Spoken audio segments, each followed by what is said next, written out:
Okay, welcome everyone to another edition of the Pirk podcast. Today with me we have Donat Nixha as a guest, who is the president of the Youth Assembly of Prizren. Donat, welcome to our podcast. Thank you for the invitation, Aaron. And first of all, I'd like to thank you for agreeing to participate in this episode. And for the people watching out here, I'd like you to give a little short introduction, basically. Sure.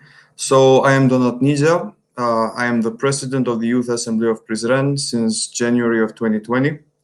I also serve as the coordinator for education projects in this organization. I've been a part of it as a deputy since September of 2017. In May, I'll be graduating with a bachelor's degree from RIT. I study public policy and peace and conflict studies.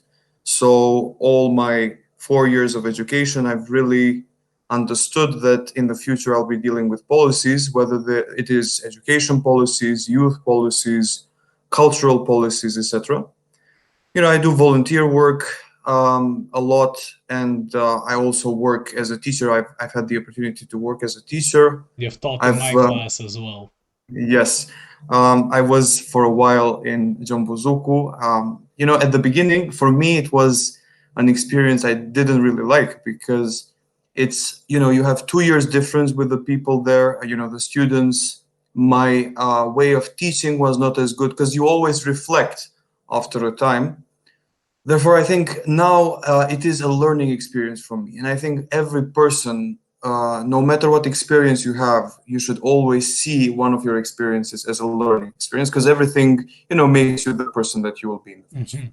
As you mentioned before, like you taught in my class, and to me it was really funny because at first glance I thought, wow, who is this guy? Who's this guy who's teaching to us, you know? But listening to your lessons and such, a thought came to mind. I was like, damn, this is a younger dude who's teaching us. He's more connected to us as students and he understands our world better. You weren't giving us stress. Not that most of our teachers do, but there's the occasional few. You weren't giving us stress. You weren't pushing us too hard, I guess would be right to say. You kept a pretty nice balance between working effectively and also having fun while doing it. So that I appreciated a lot. Thank you very much for your evaluation. I hope that most of the students that were there, feel the same. For me, it was an experience that I wanted to try because I don't plan working in a high school, even though teachers that work in high schools have a very important role. And as you said, our system is so outdated. You are given stress all the time in class. You need to do these tests, which are all formal. We haven't come to a place as a state where teachers motivate their students for the future to create a better future for themselves. We're always limited to certain professions that our parents or our teachers expect us to be in the future. So thank you for those words. I mean, exactly. It's my main point because me as a student, I'm currently a student in the Technical University of Pristina. I study robotics and automation. Me as a student, I've seen that, and it's the sad reality we live in today because most of our education has come in sort of a rapid and mechanical way. You're taught to do things, but you don't learn how to do them. So essentially, that's kind of the main problem I see in today's education, that we are mostly robots without given intelligence. So I also agree that the system is kind Uh, of, yeah. Yeah, Uh, one point, because you have very well described it, I think. For this part, that part of robotics is true because the classroom and the way we teach hasn't changed for like at least the last 50 years. You've seen developments in every field, especially with technology. And even if we use technology, it's misused now because the professor is just reading slides. So exactly. that's the thing that I really feel sad about because we don't really learn about skills we need in the future as we continue to work professionally. Exactly. And it's kind of ironic because I'm studying robotics, meanwhile, I'm being the robot which I'm trying to build. But enough about that. I'd like to talk about youth. Since you're the president of the Youth Assembly, I'd like to know, well, I would like also the viewers to know about more of what the youth assembly does because I've participated in the last activity with the theatrical Yes. play. I really enjoyed it. Thank you. It was a really nice touch because in today's world when you're invited to watch, you're not really invited to watch plays anymore. You're invited to watch a movie, you're invited to go for coffee. When you're invited to watch a play made by youngster students, it's really nice to see that the old habits haven't died. Basically, showing off the old culture. I loved the dresses. It was amazing, to be honest. It gave me a really good feeling, and that's why I also stuck along and got to know everybody. And it was really nice to hear what other people have think or have in mind for that play, but also talking about the youth assembly and such. So I'd like to get your opinion on that. Sure. So, a little bit of information about the Youth Assembly of Prizren. We're an organization that started functioning in 2016. We're a part of the Youth Assembly of Kosovo, which is an organization that has offices in most of the cities of Kosovo. The main goal was to create an organization, a youth organization that's apolitical. So basically, we don't support any political party. Our members don't support any political party. If any of our members shares or posts something that has to do with politics, we are obliged to remove them from the organization. So this is the first rule that we have, and I think when we don't care about that part, like what kind of religion we belong to or what kind of political party we belong to, the activities start getting much more interesting. So the Youth Assembly of Prizren does various activities in various fields. You mentioned the cultural activities that we had recently. That was the first time that we did cultural activities, where we had where the idea was that we create, a 3 day activity where we have an art colony, we have a theater play, poetry, and we also have a concert, a musical concert, which was the first day of the art marathon. And so this was also done, of course, and I have to mention, by the support of the Directory of Culture, Youth and Sports in Prizren, who supported us with the financial part. So the idea was to create, as I said, an environment for the youth, especially high school, because, as well as from yourself, when you start university and if you go to Pristina, it's going to be difficult to do activities in Prizren. You Exactly. are more connected to do activities in Pristina. So it's mainly the high school students we try to involve, because at the end of the day, when you are a part of an activity, you create memories first, because that was the main goal of every activity we did.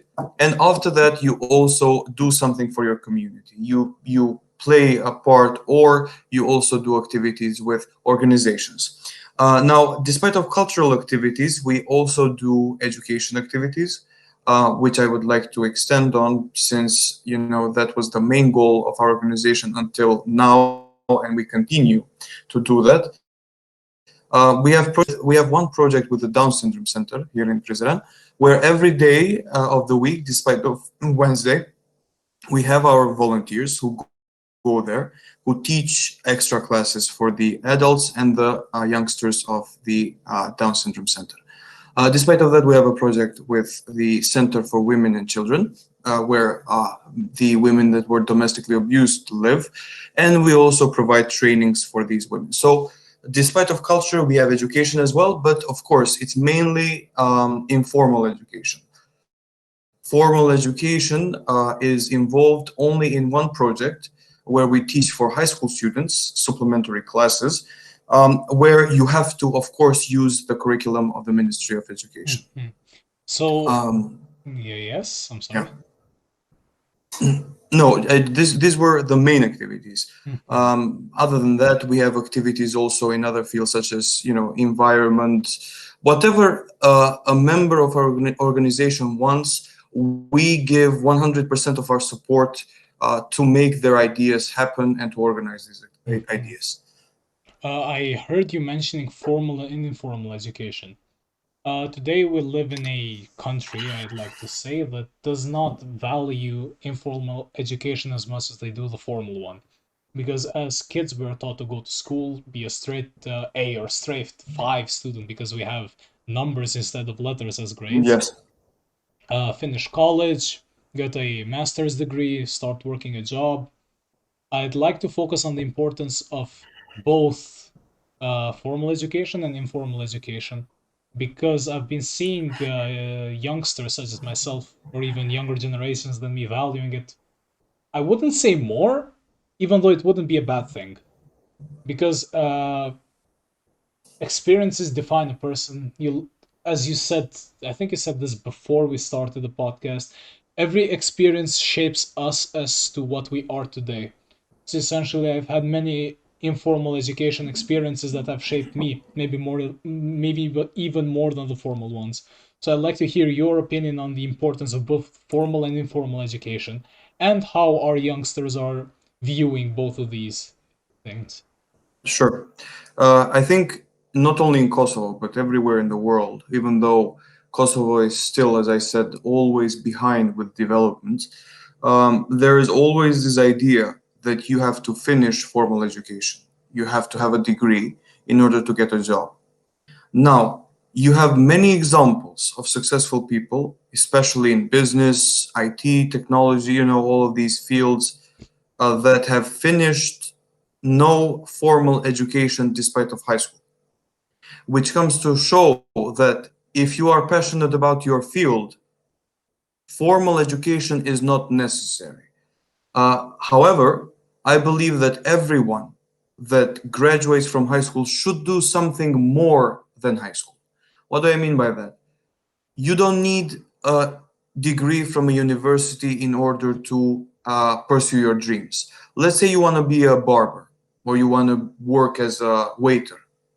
You have opportunities in Kosovo. There is an agency here and in Prizren and in every municipality, I believe, of Kosovo, or at least region, where they provide classes for you in order to learn a profession. So it's vocational school. You either learn how to become a barber or electrician or all of these fields that you don't need a college degree to be working in this industry. So I believe that when you have your goals figured out, because we live in a time where you cannot be sure if you want to be a teacher 100%, because as you have seen also, and you study robotics, robots are going to be a part of our life in 10 years, 15 years. You're going to have robots included in medicine, in education, in public services, and that shows you that you have to have a plan B as well. So Exactly. whatever you do, you should have another passion as well. If I want to become a teacher, I should, have another job that I love to do as well, so that I am not limited to my profession. And I've seen various videos, especially recently, where you have all these people in Canada or in the United States. They pay all that money to get that degree, and at the end of the day, you don't have a job. Yeah, exactly. That's Here the in thing. Kosovo, we have a Like that's the yeah, thing. You exactly, pay a because large amount of money for a degree. You pay a large amount. I mean, when you say pay for a degree, it sounds really wrong. You don't pay to get the degree. You pay for the education because it sounds really wrong. but it sounds wrong, but that's simply the reality of how things are being done right now, because universities have become businesses. At least I've seen, like in University of Pristina or Prizren, still the tuition is like so cheap. You cannot even, like, it's very cheap for, of course that also goes along with Kosovo standards, but like in the United States, for the last 20 years, tuition and fees have increased 105%. Imagine that. You go to a college, you want to get a degree, you are in debt $150,000, and you get a job that pays you $20,000 a year. How are you going to pay that debt? You have to work all your life in order to pay for it. And if I'm not mistaken, if you cannot pay for it, your children have to continue and pay for it in the future if you are dead. So what's the point of finishing a college degree if you cannot get paid enough and get a return on what you invested for your education. Exactly. It's an And investment. that, yes, exactly. And that goes back to my point. You don't need a college degree in order to get a job. You don't need a college degree in order to be called smart. Most people finish PhDs just because they want to say I'm smart. A PhD makes you schooled. It doesn't make you smart.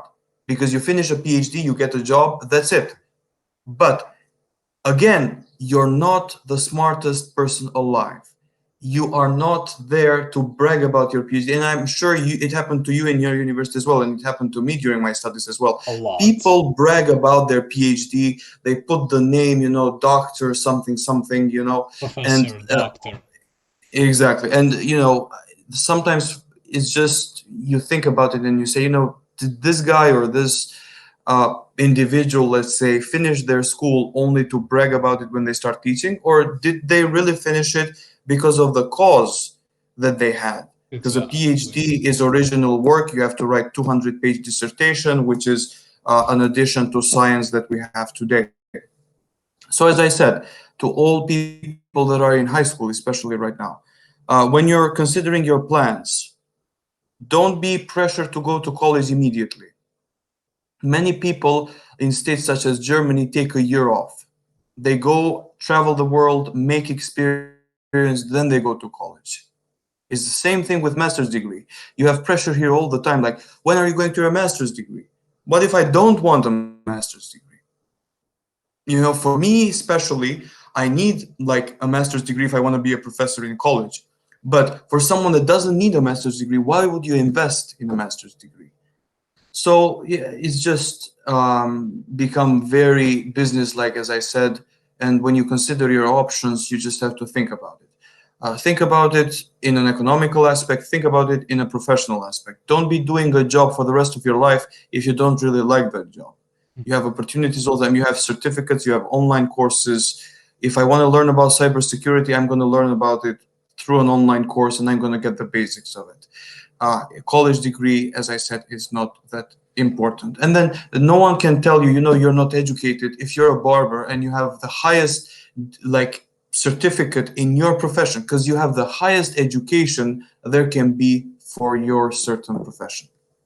So essentially, we're misunderstood in this aspect because a degree does not make you smart. As you said, it makes you schooled. I've heard this saying in high school, a degree doesn't make you street smart, which, I mean, I kind of agree, but still, thing is that as I like the way you formed that because we as students are really forced to get a degree. I also really like the idea of taking a gap year. Personally, I didn't go that way, but I will look forward into it because a lot of things can happen within a year. We had the pandemic, like that's if someone said that not a lot of things can happen in a year, like this is the result, there's proof. A lot of things can happen in a year. We got locked down, a lot of stuff happened. I was A lot of bald. things can happen a lot of things can happen in a certain day. Trust me, So a year, yeah, I was bald last year. Today, in this day, a year ago, I was bald. I got the snap memory today. I was bald. Now I'm full of yeah, hair. So thing yeah, is, a lot of things can happen within that time, and you can learn a lot. Also, I hate the misconception that people who study learn. You don't learn, you study. There is a difference between studying and learning.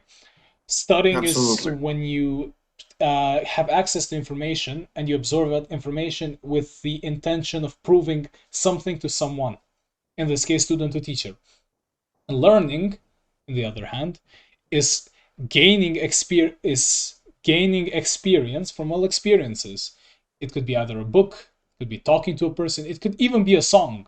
I've learned things through songs. Well, Exactly. it would make sense. I'm Absolutely. a musician to a Absolutely. point, but still, I like the idea that the youth is valuing this informal education because it does not push you to pursue that career that you're being told to pursue. For example, I've had a lot of friends and not knowing what they're going to study. Most of them really had mental breakdowns before they applied for university. They're like, I don't know what I want to study. I have straight A's. I have a lot of points in this exam, but for God's sake, I don't know what I want to study. I'm like, okay, calm down. Have you ever taken a part in any activities? They're like, yes, debating, I love it, but can you make money off debating? I'm like, try political sciences, I guess, or you're good at talking to people. Try psychology. You don't need to be a doctor to make money. You need to be a doctor to be happy. Like that, this thing is really underrated. Like you need to love what you do. If you love doing Yeah, something, you're gonna exactly. do it. Like for example, I love participating I in agree with these. you in this point. I love participating in these activities. I love doing music with people. Yesterday, I had a. Was it yesterday? Or 2 days ago. It was 2 days ago. I'm really sorry. I had a jamming session with a few of my friends. It was amazing.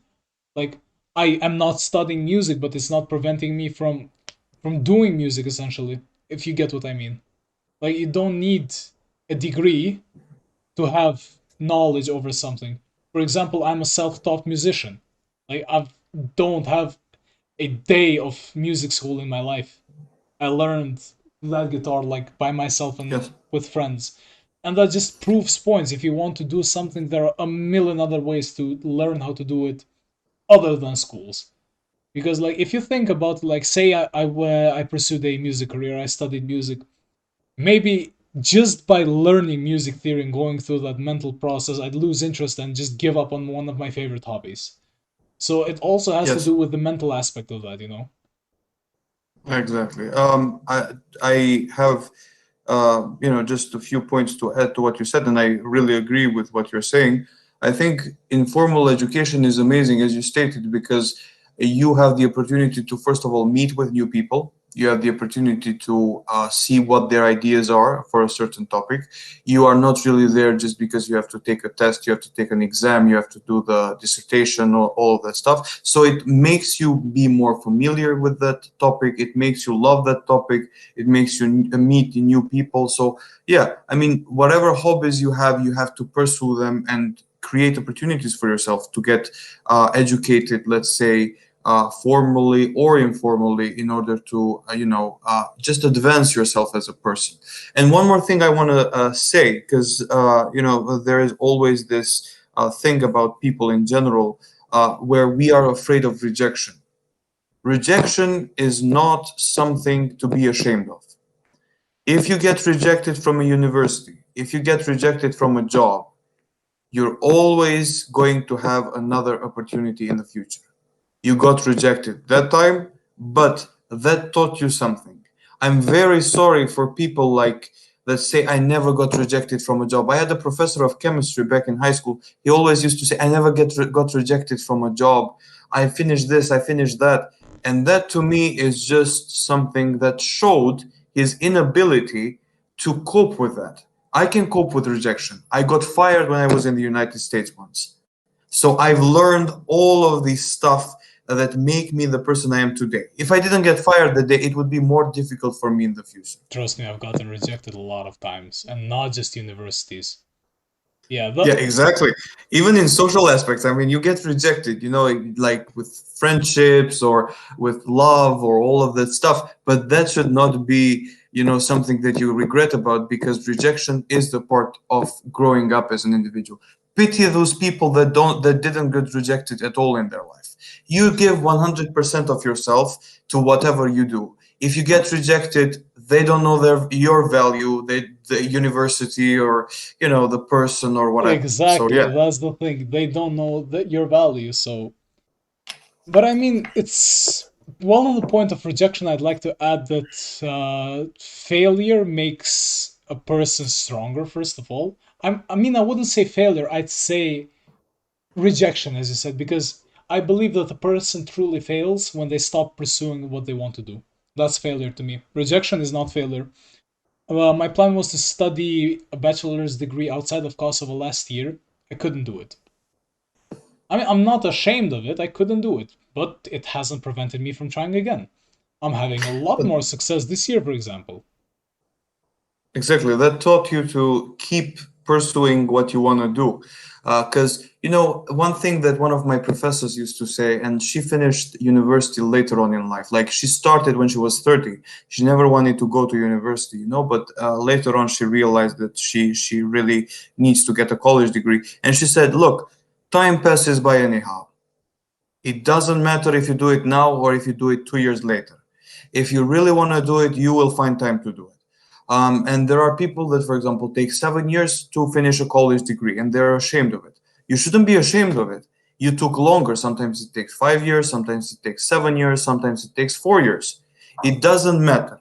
As long as you have a clear goal of what you want to do in the future, no matter how much time it takes, because time is going to pass anyhow, as I said. Time is going to pass. You just have to set your goals right. And as you said, failure, you should try failure as much as you can. It should be something that you do that will make you more focused on what you want to do in the future. If I'm not mistaken, it was Alibaba's manager or creator or CEO. There was a job opening. There were in KFC. There were 24 people that they were requiring. He was the 25th that Jack applied. Ma. Yeah, Jack Ma. Yes, 24 got accepted. He didn't get accepted. He got rejected from Harvard 10 times.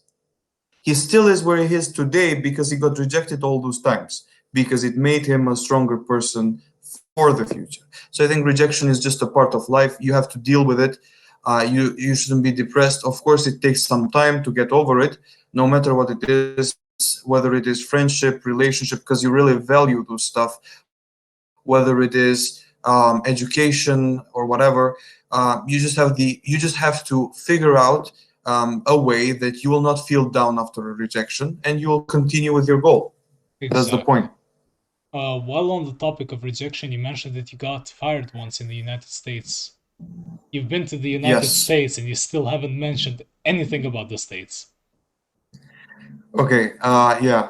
I worked in the United States for 2 summers with the exchange program of work and travel. I worked in Michigan the first year and I worked in New Jersey the second year. So it was summer 2018, summer 2019. The first time it was May 2018, like the end of May until September 2018. The second time it was like the beginning of May, like 10th of May, we were in the United States until again 20th of August, probably of 2019. Okay. And it was an amazing experience. I wouldn't go there if I didn't have friends that were going there. I wouldn't go there if I didn't have any plans to get cultural exchange, because when you go to the United States, you see the reality. We oftentimes are amazed of movies and how people live there and all of that. I lived in small towns. Life in small towns is much different than life in big towns such as New York and Los Angeles. And it teaches you how to cook for yourself, how to wash your dishes, how to wash your clothes, how to have responsibility, how to have accountability, because you have to wake up in the morning, go to your job, work with people. I was working as I had different jobs. I was working as a cashier. I was working as a laundry attendant. I was working as a dishwasher. I was working as I worked in McDonald's a little bit. So I did all of these jobs that were out of my comfort zone. One thing that you have to go out of your comfort zone will make you realize that life is not comfortable all the time. Okay. I really want to be a teacher all my life. I really want to teach in a class, but life brought me to a situation where I had to work as a dishwasher. I hated every day of it because I had to clean thousands of dishes every day. There was a machine that helped me with The the process, dishwasher. the dishwasher. But again, you have to work there. You have to go there, wake up every morning and be like, I really don't like this job, but I have to do it because I am here. I came here for a purpose. I want to save money for my college, but also create, an opportunity for a better opportunity for me to live while I'm here as well. So it were amazing experiences. I would suggest everyone that has the opportunity to go to experience this thing. I wouldn't have gone there without my parents' financial support. And that was always the thing because even during my college years, if my parents weren't there to support me financially, I couldn't have finished RIT because it's the most expensive university in Kosovo. And, it was always the support of your parents, your friends that you will always have, in your life. So, yeah, America was a great, great experience. As I said, you learn how to cook as well. and wash Hopefully, dishes. hopefully without burning the whole house. I mean, I've done a lot of cooking in my day because it was. I mean, I've had interest in cooking, but living as a student in a dorm, you really have to know how much water to add to those instant noodles Exactly. and to know how much time it takes to let them soak in. So yeah, that's basically my Yeah, cooking. Those are my cooking skills. I mean, exactly. I really appreciate what you did and you coming out here and telling that experience because most people are embarrassed by these jobs. I think it's amazing that everyone should that you've tried these jobs. I'd love to try these jobs. I None was why. embarrassed at the beginning when I got fired. It was like the end of the world. I got fired. Now I have to explain to people why I got fired. The people that I was there, I was telling myself, when I go back to Kosovo, I'm never gonna mention it again that I got fired. But now, for me, that's a pivotal moment in my life. I remember the day we were working in a hotel in the United States. I was with a friend. We both attended the same university. He will be graduating now as well in May, and the boss made a disgusting commentary, and I said something back. I'm usually known as a person that doesn't, behave badly with people, especially if I have professional and academic respect for them. So I said something back. It took a week for her to fire me. She fired me 1 hour before my shift was over. And I remember it was before the 4th of July. So before the 4th of July, most of the jobs are occupied. And I remember going out of the hotel hopeless that I will not find a job after I got fired from there. I went to different hotels, I was checking in different places. And at the same time, because I had three jobs at the time, I was working in the restaurant as a dishwasher, I was working in the market, in a supermarket as a cashier, and that head cashier afterwards. I got promoted. And I was working in this hotel. So when I got fired, I went to my boss in the restaurant and I said, look, I got fired and they usually needed dishwashers in the night shift, and I was usually working there like once a week because the hotel was giving more hours. But then when I got fired, I didn't have a job that I really could have gotten more hours, and I was really afraid that I could not make enough money to return the money that I got from my parents and to pay for my college. So I said to my boss, please, if you have the opportunity to give me more hours during the morning. I know you don't need them, but this is really important for me. I need it for the future. I need it to pay the money back to my parents, and I need to pay my college.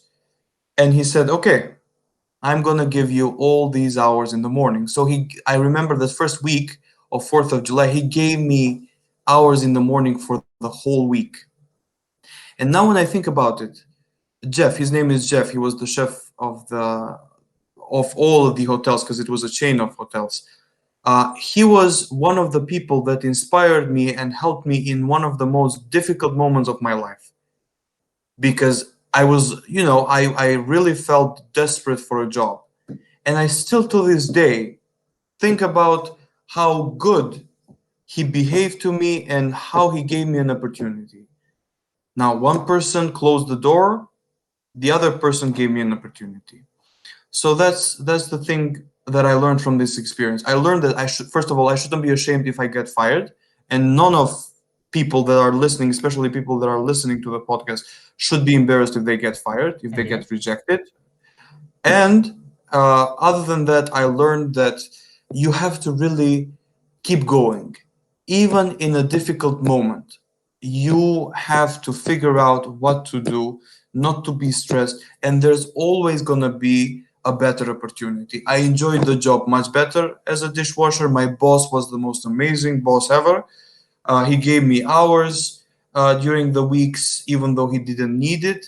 And I always try to reflect that management style, even in the Youth Assembly of President, or even in the future when I have this opportunity.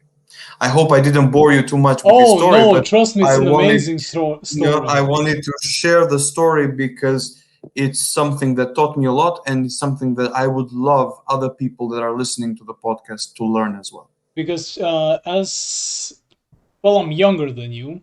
It's don't take it Well, a as an couple offense. of years. Don't No, take no, a it as an couple of years. offense. Don't worry about it. No, don't worry. Don't take it as an offense, but people my age usually are really embarrassed by the jobs they work as. I know a lot of parents that don't allow kids to work as, for example, waiters because it's a waiter. Like you need to get a college degree. What do you do after that? Exactly, you need to work as a waiter. First, you need a degree. That's why Then the you coffees are so good, because all exactly, of the waiters are with master's degrees. That's the problem. exactly. It's just, But still, yeah, I'd like to try out that experience. Work and travel has been a thing on my bucket list, which I hope I'll be able to achieve soon. I'd like to conclude this podcast with a message to these listeners from you, since you work with teens, you work with youngsters, you've had a lot of experiences as a youngster yourself. Now I'd like to for you to conclude and give a message, a full sure. message to these listeners. Sure. First of all, I'd like to thank you again for the opportunity. For me, it was a great opportunity to share some stories which I usually don't share, because I usually talk about the Youth Assembly of Prizren. I don't talk about my experiences, so this was a just a podcast for me to brag about myself. And I think the message that I would give everyone is, as I stated along the way, you should figure out what you want to do with your life. It's not supposed to be a college degree, especially when it comes to education. Go to as many trainings as you can, go to as many events as you can, go to cultural events, go to these kind of cultural exchanges I had where I went to the United States. Don't forget to love yourself even if you fail, even if you get rejected. Because as I stated, rejection and failure are two elements that will teach you to become a better person in the future. If I didn't get fired, I wouldn't be the person I am today. If I didn't get rejected many times in my life, I wouldn't be as vocal about this issue today. I would just be like, you're rejected is the end of the world. You shouldn't be afraid of getting rejected, and everything will be okay no matter what. You come to a point in your life in the future where you're going to be like, I'm glad I got rejected, I'm glad I got fired, because that was a pivotal moment which taught me to be persistent and which taught me to continue with my dreams. So that would be my message to everyone. Pursue your dreams. Time will pass by anyhow. You just have to find the courage and the bravery that you have in order to continue with your dreams. Thank you, Donald. First of all, thank you for making time to participate in this podcast episode. Thank you for these stories. They're really fun stories to hear. I it never would have come to mind that someone did these things. I thought, for example, I thought of myself doing them because I wanted to try out work and travel. Sadly, I didn't have the opportunity. But it's nice to hear that someone has done these things and it's doable. Because when you see someone doing them, it gives you a sense of comfort, even though I would like to push everyone to follow their dreams, even if they're the first to do something. But thank you for these kind words and these stories, these experiences. Everything is doable. Everything is doable. I mean, if you really want to do it, you're going to do it. If you say, I'm not going to do it, don't have the opportunity to do it, you're limiting yourself from the beginning of the road. So thank you again, Donald. And for all the viewers out there, this has been another episode of Pirk's podcast. To all of the viewers who enjoyed this episode, I highly encourage you to like, subscribe, and follow us on our social media pages. So to everyone watching, goodbye and have a good one. Goodbye. Thank you.